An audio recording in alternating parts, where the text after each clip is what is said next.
Disclaimer. प्रस्तुत कहानी के पात्र, नाम, घटनाएं और संवाद लेखक की कल्पना परिणाम हैं। इनका किसी भी वास्तविक व्यक्ति, जीवित या मृत, या वास्तविक घटना से कोई संबंध नहीं है। यदि कोई समानता पाई जाती है तो वह पूरी तरह से अनायास और संयोग मात्र है। लेखक किसी भी जाति, धर्म या समुदाय की भावनाओं को आहत करने का इरादा नहीं रखते। अध्याय 1। धनी युद्ध देवता। पटना शहर। एक निश्चित विला के बाहर लगभग 30 वर्ष की आयु का एक युवक साधारण कपड़े पहने हुए वहां खड़ा था और एक सूटकेस घसीट रहा था। उसके पीछे सूट बूट पहने एक बुजुर्ग व्यक्ति खड़ा था, जिससे एक असाधारण आभा निकल रही थी। उसकी आंखें तेज और भेदक थीं।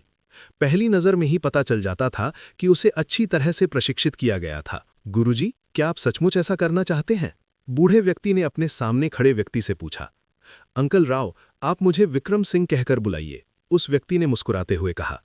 मैंने उस नरसंहार के मैदान को छोड़कर अपनी खुशी खोजने का फैसला कर लिया है। 28 साल की उम्र में भी मैं अभी भी अकेला हूं।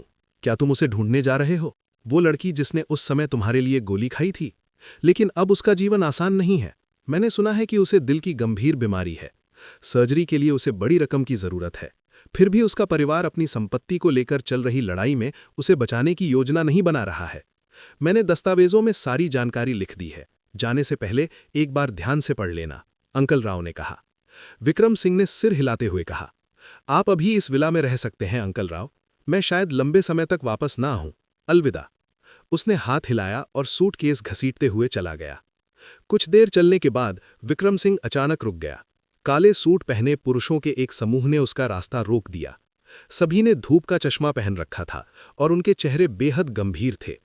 वो गली सुनसान थी, आसपास कोई और नहीं था, जिससे स्पष्ट रूप से पता चलता है कि वे वहां विक्रम सिंह के लिए ही आए थे। काले सूट पहने पुरुषों के समूह में से एक महिला बाहर आई।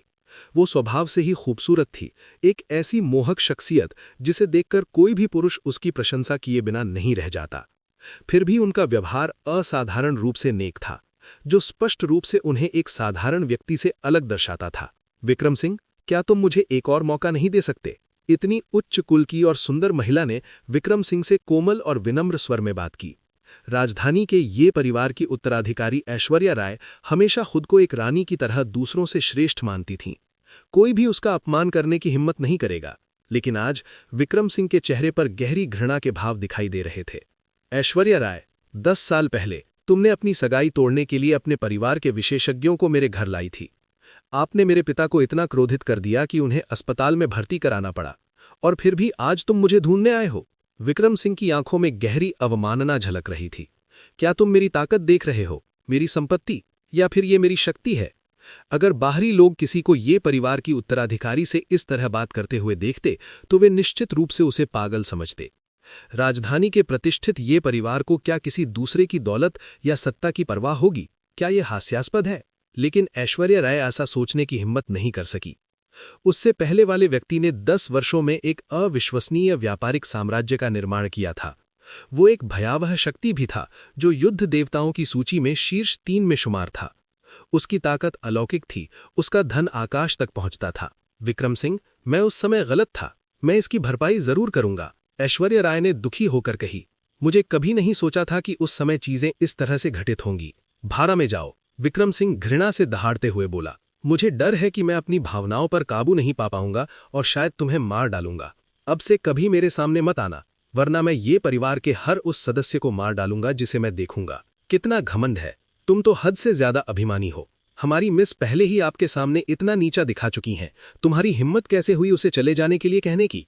ऐश्वर्या राय के बगल में खड़ा सूट पहना हुआ आदमी अब और बर्दाश्त नहीं कर सका। वो अंगरक्षकों में सबसे बलवान था। बातचीत के बीच में ही वो अचानक विक्रम सिंह पर झपटा। नहीं, ऐश्वर्या राय चिल्लाई। दुर्भाग्यवश उसकी चीख बहुत देर से सुनाई दी। किसी ने नहीं देखा कि विक्रम सिंह ने कैसे हमला किया, लेकिन अंगरक्षक पहले ही जमीन पर गिर चुका था। निरंतर चीखना, अगली बार इतना सस्ता नहीं होगा, भाड़ में जाओ। विक्रम सिंह की ठंडी आवाज एक बार फिर गूंज उठी। ऐश्वर्या राय ने अपने होंठ काटे, हाथ हिलाया और लोगों का समूह घायलों को लेकर जल्दी से वहां से चला गया। विक्रम सिंह ने अपना गुस्सा शांत करने से पहले गहरी सांस ली। गली के अंत में एक पार्किंग स्थल था। वहां पर एक घरेलू कार थी, नई नहीं, जिसमें काफी खरोंचें और पेंट उखड़ा हुआ था। ये सेकंड हैंड कार बुरी नहीं है, विक्रम सिंह मुस्कुराया, अपना सूटकेस कार की डिक्की में डाला और फिर गाड़ी चलाकर चला गया। अब वो इस दुनिया के शिखर पर खड़ा था। उनकी ताकत और धन दोनों ही शीर्ष स्तर के थे। उसे बस इस बात का अफसोस था कि उसे सच्चा प्यार नहीं मिला था। अब वो अपने सच्चे प्यार को खोजने के रास्ते पर था। अध्याय 2 हिंसक दामाद। 10 साल पहले विक्रम सिंह की सगाई सार्वजनिक रूप से टूट गई थी और उसके पिता गुस्से में अस्पताल में भर्ती हो गए थे। इस घटना के कारण 18 वर्षीय विक्रम सिंह के मन में और अधिक शक्तिशाली बनने की तीव्र इच्छा जागृत हुई और उसी दिन उसने अपने माता पिता के लिए काम करके कमाए हुए सारे पैसे छोड़ दिए। अपने माता पिता की देखभाल का जिम्मा अपने बड़े भाई को सौंपने के बाद वो घर छोड़कर चला गया। उसने कहा कि वो काम पर जा रहा है, लेकिन किसी को नहीं पता था कि वो कहाँ गया था। 10 साल तक विक्रम सिंह के भाई को हर महीने पैसे और एक पत्र मिलता रहा, लेकिन ना तो कोई फोन कॉल हुई, ना ही कोई वीडियो। बेहद रहस्यमय। विक्रम सिंह के घर छोड़ने के तीसरे वर्ष में विश्व के युद्ध क्षेत्रों में एक खूंखार युवक का उदय हुआ। युवा युद्ध देवता, लोग उसे इसी नाम से पुकारते थे। उस समय विक्रम सिंह की उम्र 21 वर्ष थी।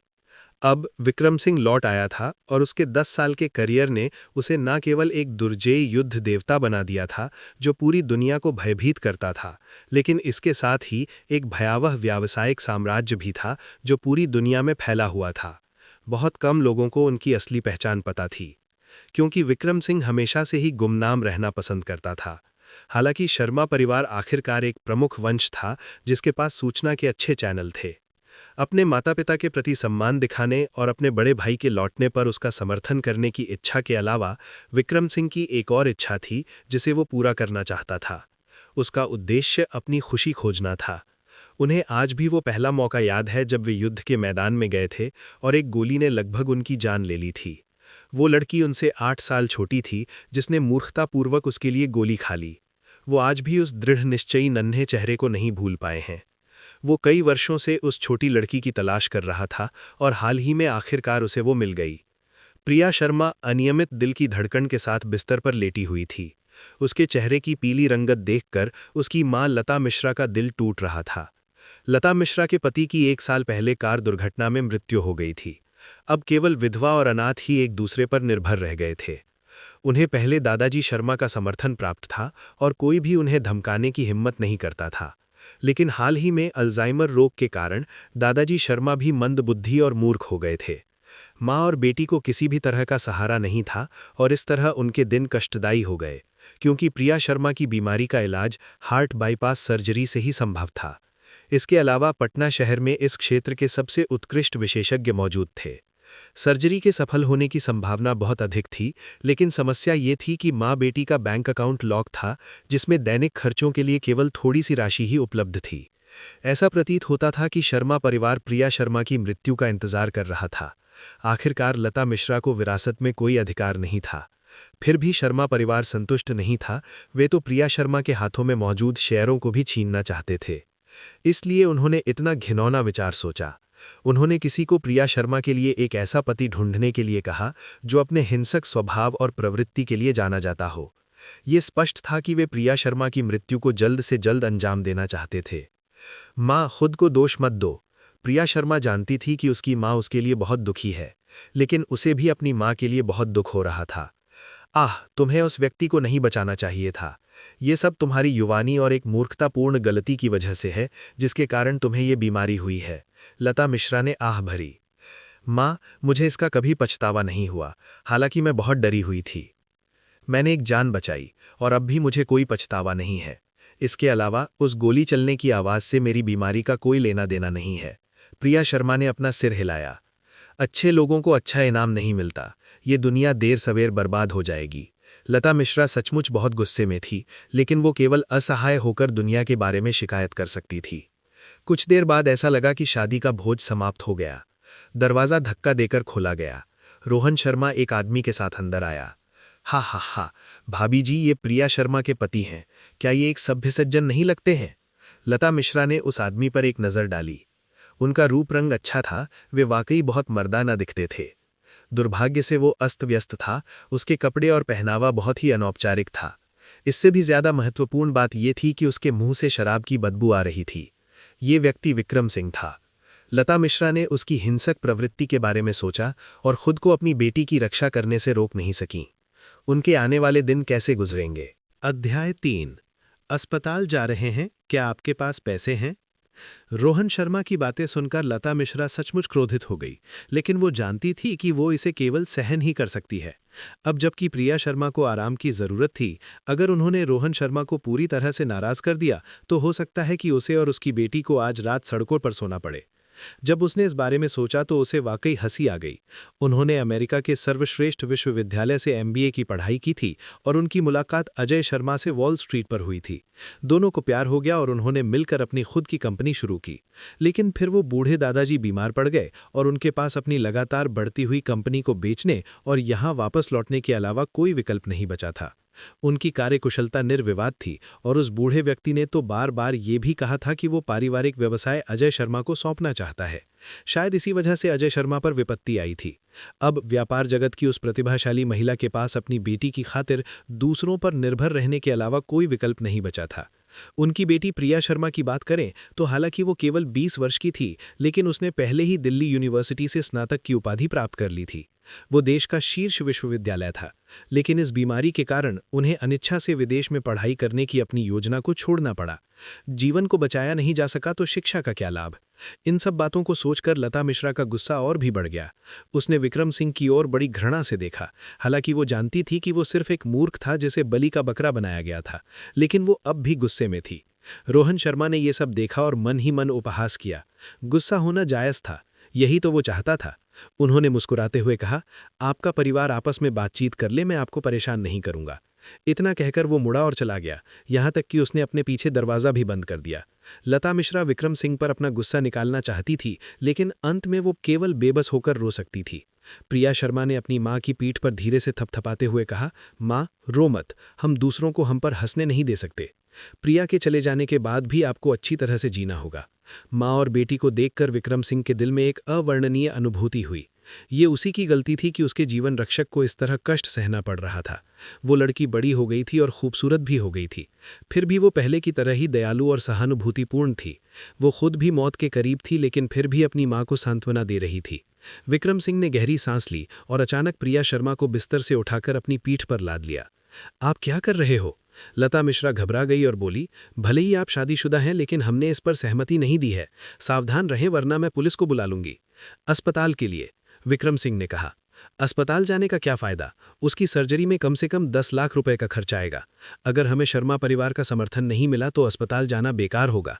लता मिश्रा ने अपना सिर हिलाया। हम इस तरह मरने का इंतजार नहीं कर सकते। अगर जरूरत पड़ी तो हम कर्ज भी ले लेंगे। विक्रम सिंह ने कहा, कर्ज लेना असंभव है। शर्मा परिवार पटना में भले ही एक तीसरे दर्जे का परिवार हो, लेकिन उनके पास संपर्कों का एक व्यापक नेटवर्क है। वे कर्जदाता रोहन शर्मा राहुल शर्मा को नाराज नहीं करना चाहते। लता मिश्रा ने पहले भी उधार लेने के बारे में सोचा था, लेकिन दुर्भाग्य से हर प्रयास को अस्वीकार कर दिया गया था। मेरे पास एक तरीका है। विक्रम सिंह ने आगे कुछ नहीं बताया और प्रिया शर्मा को गोद में उठाकर दरवाजे से बाहर ले गया। सबके सामने ही वो भोज घर से बाहर निकल गया। शर्मा परिवार ने उन्हें रोकने की कोशिश तक नहीं की। वे तो विक्रम सिंह द्वारा परेशानी खड़ी किए जाने से खुश थे। जब तक प्रिया शर्मा की मौत उन्हें फंसाए बिना हो सकती थी, तब तक सब ठीक था। चाचा जी, क्या हम पहले कहीं मिल चुके हैं? प्रिया शर्मा, जो विक्रम सिंह के कंधे पर लेटी हुई थी और उस आदमी की अनूठी खुशबू को महसूस कर रही थी, ने सुरक्षा की एक असामान्य अनुभूति अनुभव किया। अपने पिता की मृत्यु के बाद से उसने लंबे समय से इतना सुरक्षित महसूस नहीं किया था। शायद मैं सिर्फ एक आम राइड हेलिंग ड्राइवर हूं, इसलिए हमारा एक दूसरे को देखना स्वाभाविक है, विक्रम सिंह ने उत्तर दिया। वे हॉल से निकलकर आंगन में आ गए। उनकी खरोचों से भरी पुरानी घरेलू कार लग्जरी कारों की भीड़ में बिल्कुल अलग दिख रही थी। विक्रम सिंह, भले ही तुम एक तेज कार चालक हो, लेकिन तुम्हें कम से कम अपनी कार का रखरखाव तो करना चाहिए। देखो अब क्या हाल हो गया है। कार को देखकर लता मिश्रा ने अपना सिर हिलाया और कड़वी हंसी हंसी। विक्रम सिंह ने कुछ नहीं कहा और प्रिया शर्मा को कार में बिठा दिया। वो गाड़ी चलाकर जाने ही वाला था, अचानक रोहन शर्मा से काफी मिलता जुलता एक युवक उसके सामने खड़ा हो गया। भाड़ में जाओ, उस युवक ने विक्रम सिंह को धक्का देकर दूर करने की कोशिश की, लेकिन 2 प्रयासों के बाद भी वो उसे हिला नहीं सका। थोड़ा शर्मिंदा होकर उसने विक्रम सिंह की ओर इशारा करते हुए कहा, युवा मालिक बीमार व्यक्ति से बहस करने की नीच हरकत नहीं करते। विक्रम सिंह की फाइल में ये दर्ज है कि सिर में चोट लगने के कारण उन्हें समय समय पर क्रोध के दौरे पड़ते थे, अचानक पागल हुए बैल की तरह। ठीक इसी वजह से विक्रम सिंह को चुना गया था। बेशक फाइल के साथ छेड़छाड़ की गई थी और ये सब विक्रम सिंह द्वारा व्यवस्थित किया गया था। विक्रम सिंह के चारों ओर चक्कर लगाते हुए उस युवक ने कार में बैठी प्रिया शर्मा से कहा, टिस्क टिस्क टिस्क, मेरी प्यारी बहन को सचमुच एक बेहतरीन पति मिला है। उसे मौज मस्ती के लिए बाहर ले जाने के लिए इतने उत्सुक होना, हाँ हाँ हाँ हाँ, बस सोच रही हूं कि छोटी बहन का शरीर इसे झेल पाएगा या नहीं। अर्जुन शर्मा, ज्यादा दूर मत जाओ, हम सिर्फ अस्पताल जा रहे हैं, लता मिश्रा ने अनजाने में कहा। अर्जुन शर्मा ने लता मिश्रा की ओर देखा। अस्पताल जा रही हो? क्या तुम्हारे पास पैसा है? उसकी आंखों में तिरस्कार भरा था। प्रिया शर्मा को बचाना आसान है, बस अपने 2% शेयर मुझे हस्तांतरित कर दीजिए और मैं तुरंत सर्जरी की व्यवस्था कर दूंगा। शेयरों को अपने पास रखने का क्या फायदा? अगर आपकी बेटी मर जाती है तो वो वापस नहीं आएगी। लता मिश्रा की नजरें एक पल के लिए झपकी। वो सचमुच शेयरों को हस्तांतरित करना चाहती थी, बशर्ते इससे उसकी बेटी की जान बच जाए। लेकिन शेयर उनकी बेटी के थे, अपनी बेटी की सहमति के बिना वो ऐसा नहीं कर सकती थी। प्रिया शर्मा ने मुट्ठी भींचते हुए कहा, अर्जुन शर्मा, हमें तुम्हारी चिंता की जरूरत नहीं है और तुम शेयरों के बारे में भूल जाओ। ये मुझे मेरे पिता ने विरासत में दिए थे और जब तक उनकी मृत्यु की ठीक से जांच नहीं हो जाती तब तक कोई इन्हें मुझसे नहीं ले सकता।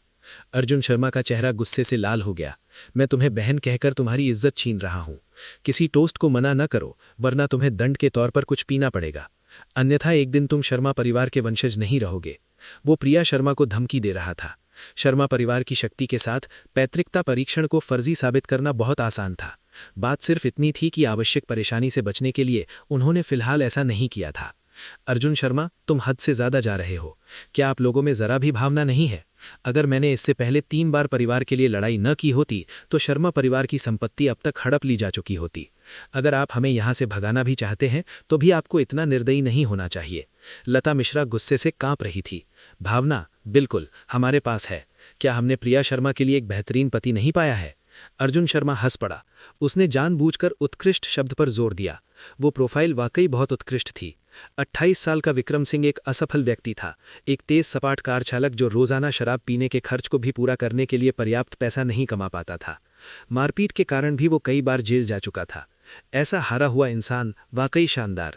इन बातों को सोचकर अर्जुन शर्मा को हंसी आ गई। उसने पीछे मुड़कर विक्रम सिंह की ओर देखा और उसे फिर से थोड़ी झुंझलाहट हुई। हालांकि विक्रम सिंह पूरी तरह से असफल रहा, लेकिन उसका शारीरिक गठन निश्चित रूप से अच्छा था। 28 साल में वो लंबा और प्रभावशाली दिखता था।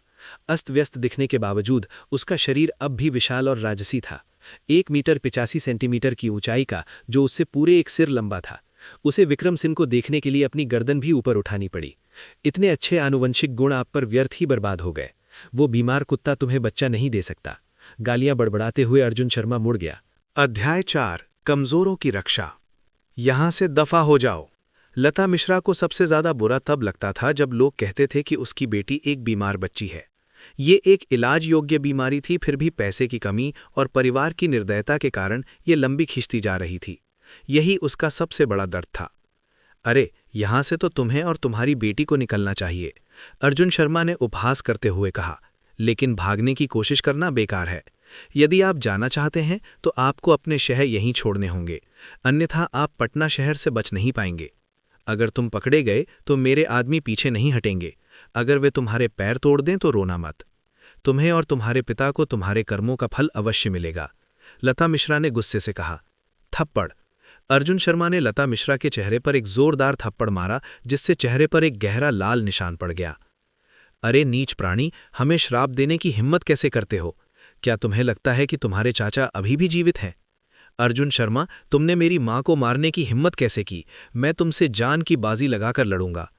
अपनी मां को पिटते देख प्रिया शर्मा ने कहीं से भी साहस और शक्ति जुटाई। वो सचमुच कार से बाहर रेंग कर निकली और अंत तक अर्जुन शर्मा से लड़ने के लिए दृढ़ संकल्पित थी। उसी क्षण विक्रम सिंह ने उसे रोका और कार का दरवाजा बंद कर दिया। हे, बुरा नहीं, तुम भले ही निकम्मे हो, लेकिन फिर भी तुम्हें समझ आ रहा है कि क्या हो रहा है। इस पैसे से अपने लिए कुछ शराब खरीद लो और खूब पियो। अर्जुन शर्मा बहुत प्रसन्न हुआ और उसने विक्रम सिंह के पैरों पर 200 रुपए के नोट फेंक दिए। प्रिया शर्मा बेहद निराश थी। लता मिश्रा पूरी तरह से निराश थी। लेकिन तभी विक्रम सिंह ने नोटों पर पैर रख दिया और अपना हाथ चौड़ा करके घुमा दिया। उसने अर्जुन शर्मा के चेहरे पर थप्पड़ मारा। अर्जुन शर्मा जमीन पर गिर पड़ा। उसके मुंह से कई दांत बाहर निकल गए। उसका सिर चकरा रहा था। मेरी सांस को मारने की तुम्हारी हिम्मत कैसे हुई? तुम्हें इतनी हिम्मत किसने दी?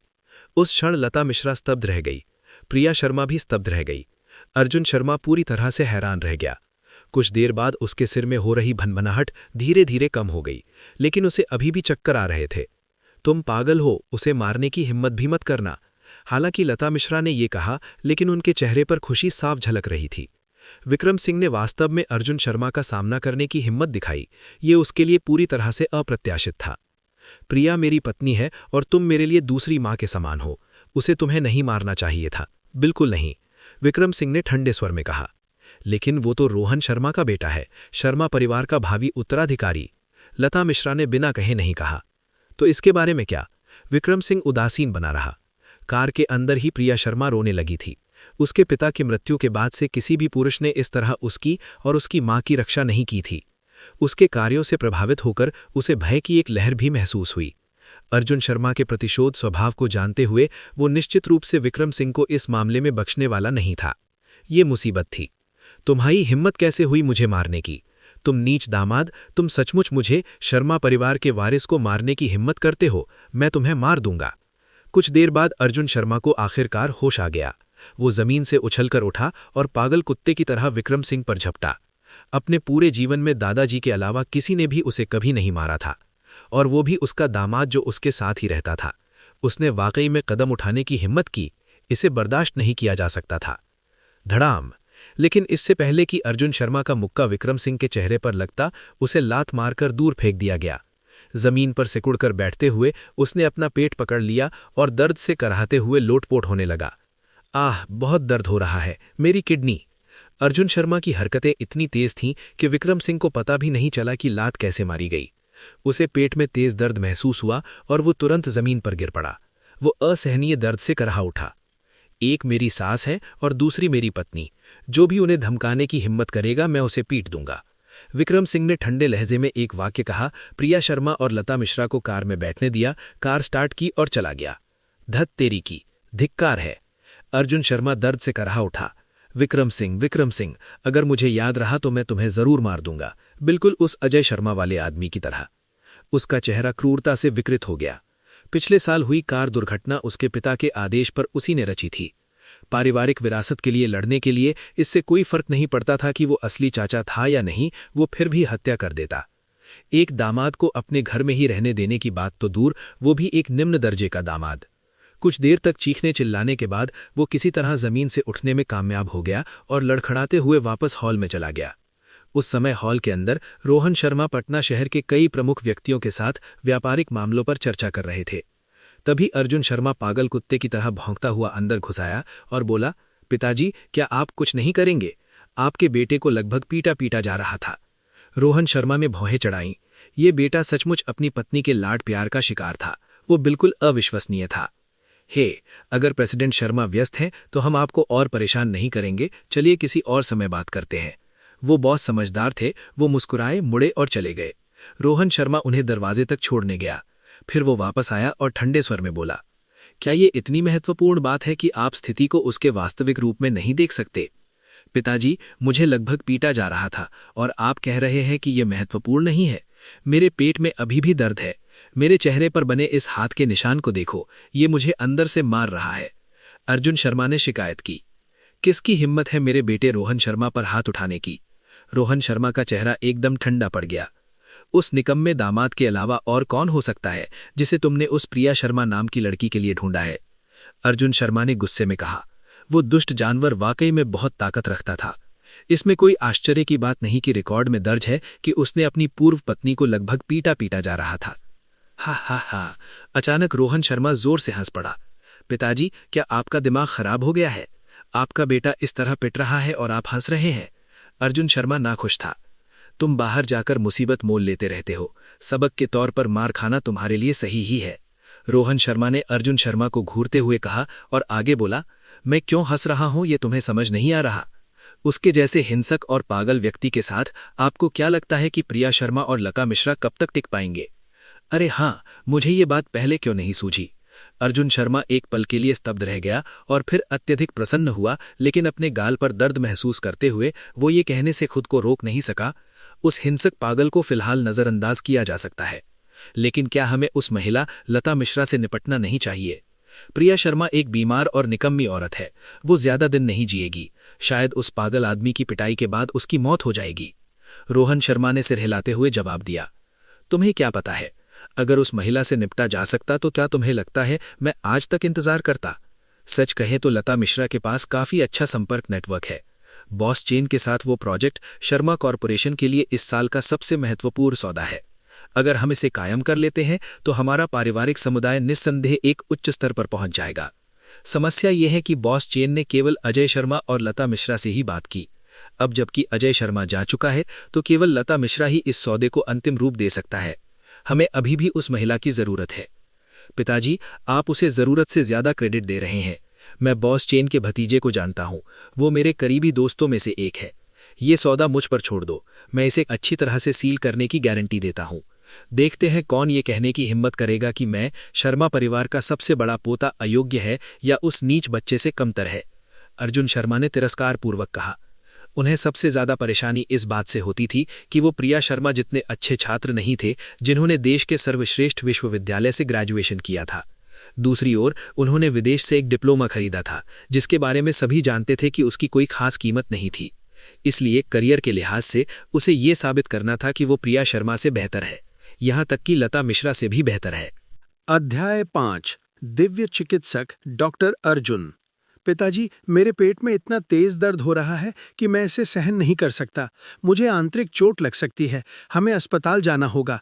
अर्जुन शर्मा खुद को रोक नहीं पाया और बोला, चलिए डॉक्टर के पास चलते हैं लता। अपने बेटे के लिए दुखी रोहन शर्मा ने एक ड्राइवर को बुलाया और वे सभी पटना शहर के सबसे अच्छे अस्पताल सेंट्रल हॉस्पिटल गए। कोई बात नहीं, दूसरे पक्ष ने कुछ दया दिखाई, अन्यथा मुझे डर है कि आपका प्यारा बेटा शायद जाग ही ना पाता। डॉक्टर आर्यन पटना में एक प्रसिद्ध दिव्य चिकित्सक थे जो आयुर्वेद और आधुनिक दोनों प्रकार की चिकित्सा का अभ्यास करते थे। उनकी चिकित्सा क्षमता असाधारण थी और वे सेंट्रल हॉस्पिटल के डीन भी थे। मूल रूप से अब वे क्लिनिक में नियमित रूप से सेवाएं नहीं देते थे, बल्कि केवल कुछ विशेष रोगियों का ही इलाज करते थे। दरअसल शर्मा परिवार इसके लिए योग्य नहीं था, लेकिन क्योंकि दादाजी शर्मा और डॉक्टर आर्यन उनके सहपाठी थे, डॉक्टर आर्यन अपवाद करने को तैयार थे। कुछ ही समय में अर्जुन शर्मा का दर्द कम हो गया। डॉक्टर आर्यन सचमुच एक दिव्य चिकित्सक। मुझे लगता है कि पटना में उसकी तुलना में कोई और नहीं है ना? रोहन शर्मा ने प्रशंसा की। तुम मेरी झूठी तारीफ कर रहे हो। एक ऐसा व्यक्ति है जो वास्तव में एक दिव्य चिकित्सक है, जिसकी आयु केवल 30 वर्ष है, फिर भी वह उस समुदाय में बहुत सम्मानित है। कुछ विदेशी गणमान्य व्यक्ति भी विशेष रूप से उनसे इलाज कराने के लिए आते हैं। डॉक्टर आर्यन ने अपना सिर हिलाया, उस युवक के बारे में सोचते हुए जिसने कभी उसे अपमानित किया था। उसे वास्तव में ईर्ष्या भी हुई और उसकी प्रशंसा भी करनी पड़ी। वो व्यक्ति कौन है? अर्जुन शर्मा ने पूछे बिना नहीं रह सका। उनका नाम डॉक्टर अर्जुन है। उसी समय विक्रम सिंह ने एक निजी अस्पताल के सामने कार खड़ी कर दी। डॉक्टर अर्जुन अस्पताल नामक ये निजी अस्पताल पूरे देश में बहुत प्रसिद्ध था। पार्किंग स्थल पर अक्सर विदेशी कंपनियों और दूतावासों की नंबर प्लेट वाली कई कारें दिखाई देती थीं। लेकिन डॉक्टर अर्जुन अस्पताल के मालिक डॉक्टर अर्जुन एक विचित्र व्यक्ति थे। वह केवल उन्हीं लोगों के साथ व्यवहार करता था जिन्हें वह योग्य समझता था। विलासितापूर्ण वाहनों के संग्रह के बीच वह पुरानी और क्षतिग्रस्त सेकेंड हैंड घरेलू कार स्पष्ट रूप से अलग दिख रही थी। लता मिश्रा ने डॉक्टर अर्जुन अस्पताल के साइन बोर्ड को देखा और भौहें चढ़ाते हुए कहा, विक्रम सिंह, मुझे पता है कि तुम्हारा इरादा अच्छा है, लेकिन यहाँ इलाज न केवल बेहद महंगा है, बल्कि हमारे जैसे परिवार को यहाँ प्रवेश करने का कोई अधिकार भी नहीं है। चिंता मत करो, मैंने एक बार उस डॉक्टर अर्जुन की जान बचाई थी। उन्हें इस उपकार को ध्यान में रखना चाहिए। विक्रम सिंह ने मुस्कुराते हुए कहा। उस बेजान सी मुस्कान को देखकर उसका दिल अप्रत्याशित रूप से खुश हो गया। प्रिया शर्मा मंत्रमुग्ध हुए बिना नहीं रह सकीं। वह मुस्कुराता हुआ चेहरा बहुत जाना पहचाना लग रहा था, फिर भी उसे याद नहीं आ रहा था कि उसने इसे कहाँ देखा था। लता मिश्रा और भी कुछ कहना चाहती थीं, लेकिन विक्रम सिंह पहले ही प्रिया शर्मा को अस्पताल की ओर ले जा रहा था। वहीं रुक जाओ, तुम कहाँ से रेंगते हुए आ रहे हो भिखारी? दफा हो जाओ, दफा हो जाओ, दफा हो जाओ। तुम्हारी खटारा गाड़ी यहाँ खड़ी होने लायक नहीं है। अचानक एक कर्कश आवाज सुनाई दी। लता मिश्रा ने भौहें चढ़ाईं। जैसा कि उम्मीद थी, उन्हें अपमानित होना पड़ा। मैंने तुमसे कहा था ये ऐसी जगह नहीं है जहां हम जैसे लोग प्रवेश कर सकें, उसने सिर हिलाते हुए और व्यंग्यात्मक मुस्कान के साथ कहा। विक्रम सिंह ने सुरक्षा गार्ड की ओर तक नहीं देखा, बल्कि अपना मोबाइल फोन निकाला और एक नंबर डायल किया। विक्रम सिंह के कंधे पर लेटी प्रिया शर्मा ने इसे बहुत स्पष्ट रूप से देखा। उस नंबर पर लिखा नाम डॉक्टर अर्जुन था। बाहर आओ। विक्रम सिंह ने फोन रखने से पहले केवल 2 शब्द कहे। सुरक्षा गार्ड उन्हें भगाने के लिए आने ही वाला था, तभी अस्पताल से एक शख्स तेजी से बाहर निकला। उन्होंने सफेद कोट और चश्मा पहना हुआ था और वे परिष्कृत और सुसंस्कृत प्रतीत हो रहे थे। अखबारों में जिन लोगों का जिक्र हुआ था वे दिव्य चिकित्सक डॉक्टर अर्जुन थे। डॉक्टर अर्जुन ने विक्रम सिंह को देखकर कुछ बोलने ही वाला था कि विक्रम सिंह ने आंख मारी और चुपचाप कुछ शब्द बुदबुदाए। हा, पता चला कि वही तो मेरे जीवन रक्षक परोपकारी निकले। उस समय रात में टहलते समय मुझे गलती से एक कार ने टक्कर मार दी थी। अगर आप मुझे अस्पताल नहीं ले जाते तो शायद मैं बहुत पहले ही मर गया होता, डॉक्टर आर्यन ने मुस्कुराते हुए कहा। फिर उसने सुरक्षा गार्ड की ओर देखा और कहा, आपको कल काम पर आने की जरूरत नहीं है। लेकिन डीन डॉक्टर अर्जुन, मुझे नहीं पता था कि वही आपके जीवन रक्षक थे, सुरक्षा गार्ड ने दुखी चेहरे से विनती की। ऐसा लगता है कि आप डॉक्टर अर्जुन अस्पताल के नियमों को पूरी तरह से भूल गए हैं। मेरा यह स्थान कब से केवल अमीर लोगों के लिए ही सुलभ हो गया। किन रोगियों को देखना है और किन रोगियों को नहीं देखना है, ये निर्णय केवल मैं ही ले सकता हूँ। आपकी जिम्मेदारी आगंतुकों की कारों पर नजर रखना है, रोगियों की चिंता करना नहीं, डॉक्टर अर्जुन ने ठंडे स्वर में कहा। छोड़ो इसे, वह तो सिर्फ एक सुरक्षा गार्ड था। अगली बार याद रखना, प्रिया शर्मा ने बिना कहे ही कह दिया। यह महिला वास्तव में दयालु है। डॉक्टर अर्जुन ने विक्रम सिंह की ओर देखा। ये मेरी पत्नी है, विक्रम सिंह ने कहा। डॉक्टर अर्जुन की आंखें अचानक चमक उठीं और उसने सुरक्षा गार्ड की ओर मुड़कर कहा, आज आपकी मुलाकात एक नेक इंसान से हुई है। भविष्य में याद रखना कि बस अपने कर्तव्यों का पालन करना, कोई परेशानी पैदा मत करना। जाओ। लता मिश्रा और प्रिया शर्मा दोनों आश्चर्यचकित रह गए। डॉक्टर अर्जुन ने वास्तव में विक्रम सिंह की बातें सुनी। ऐसा लगता है कि डॉक्टर अर्जुन वास्तव में एक ऐसा व्यक्ति था जो कृतज्ञ होना जानता था। उन्हें यह नहीं पता था कि कुछ हद तक डॉक्टर अर्जुन केवल विक्रम सिंह का अधीनस्थ कर्मचारी था और यह एक ऐसा भाई का रिश्ता था जो वास्तव में जीवन मरण का साथी था। डॉक्टर अर्जुन अस्पताल में प्रवेश करते ही डॉक्टर अर्जुन को प्रिया शर्मा की स्थिति का पता चल गया और उन्होंने सर्जरी की तैयारी शुरू कर दी। चिंता मत करो, ये कोई बड़ी सर्जरी नहीं है, ये 1 घंटे में पूरी हो जाएगी और मैं गारंटी देता हूं कि कोई समस्या नहीं होगी। सामान्य डॉक्टर ऐसा कहने की हिम्मत कभी नहीं करते और उन्हें यह कहने की अनुमति भी नहीं है, क्योंकि अगर वे असफल हो गए तो वे जिम्मेदारी नहीं उठा पाते। लेकिन डॉक्टर अर्जुन ने हिम्मत की क्योंकि उसे पूरा भरोसा था। इंतजार करते हुए विक्रम सिंह लता मिश्रा के लिए एक गर्म पेय खरीदने गया। वसंत ऋतु की शुरुआत की ठंडक अभी भी हवा में महसूस हो रही थी। हालांकि तापमान बढ़ रहा था, फिर भी कड़ाके की ठंड बनी हुई थी। एक गर्म पेय ने न केवल लता मिश्रा के शरीर से ठंड को दूर भगाया, बल्कि उसके दिल की ठंड को भी दूर कर दिया। आप अफवाहों में बताए गए व्यक्ति जैसे नहीं लगते, लता मिश्रा ने बिना कहे ही कह दिया। अनियंत्रित विस्फोटक विकार, विक्रम सिंह ने कहा, तुम मुझ पर ज्यादा भरोसा मत करना। झूठा, लता मिश्रा ने अपने होठ सिकोड़ लिए। 40 की उम्र की वह महिला अपने अच्छे स्वास्थ्य का ध्यान रखने के कारण लगभग 30 की उम्र की लग रही थी। प्रिया शर्मा के साथ खड़े होकर यह बताना मुश्किल था कि वे मां और बेटी हैं, वे बहनों की तरह लग रही थीं। विक्रम सिंह मुस्कुराया और कुछ नहीं बोला। उसे डर था कि अगर उसने ज्यादा बोल दिया तो उसकी पहचान उजागर हो जाएगी। डॉक्टर अर्जुन ने 1 घंटा कहा था और वास्तव में ठीक 1 घंटा ही बीता था। ऑपरेशन रूम के दरवाजे खुल गए। प्रिया शर्मा पहले से ज्यादा खुश लग रही थीं, बिल्कुल भी ऐसी नहीं लग रही थीं जैसे अभी अभी उसकी सर्जरी हुई हो। मम्मी, मुझे खाना है, गर्मा गर्म खाना है, प्रिया शर्मा ने मुस्कुराते हुए कहा। बच्चे, अभी अभी ठीक हुए हो, तुम ये तैलीय भोजन नहीं खा सकते, इसके बजाय कुछ हल्का खाओ। लता मिश्रा बहुत खुश थीं क्योंकि प्रिया शर्मा को हाल ही में भूख नहीं लग रही थी और अब वह खाना चाहती हैं। इसका मतलब है कि वह वास्तव में बेहतर है। दरअसल यह सही नहीं है, उसकी अभी अभी सर्जरी हुई है, उसे अपने पोषक तत्वों की पूर्ति करनी होगी। मांस खाना बेहतर होगा, डॉक्टर अर्जुन ने हाथ हिलाते हुए कहा। मैं इसकी देखभाल करूंगा। विक्रम सिंह उठा और चला गया। इसके बाद डॉक्टर अर्जुन ने लता मिश्रा से कहा, आज रात मैं अपनी भाभी के आराम के लिए एक विशेष देखभाल कक्ष की व्यवस्था कर दूंगा और आप कल अस्पताल से छुट्टी ले सकती हैं। विशेष देखभाल कक्ष? हमारे पास ज्यादा पैसे नहीं हैं, लता मिश्रा ने सावधानी से कहा और विक्रम विक्रम सिंह हंस रहा है। आप उसे भाभी क्यों कह रहे हैं? क्या इसे भाभी नहीं होना चाहिए? महिलाओं में वास्तव में तीव्र अंतर्ज्ञान होता है। अभी पैसों की चिंता मत करो, इसे बिल में जोड़ देते हैं। मुझे पर भरोसा है, जब हमारे पास पैसे होंगे तब हम भुगतान कर देंगे। जहां तक उन्हें भाभी कहने का सवाल है, उम्र मायने नहीं रखती, ये पूरी तरह से सम्मान के कारण है, डॉक्टर अर्जन ने मुस्कुराते हुए कहा। लता मिश्रा का दिमाग पूरी तरह से उलझन में था। वह बहुत उत्सुक फील कर रही थीं।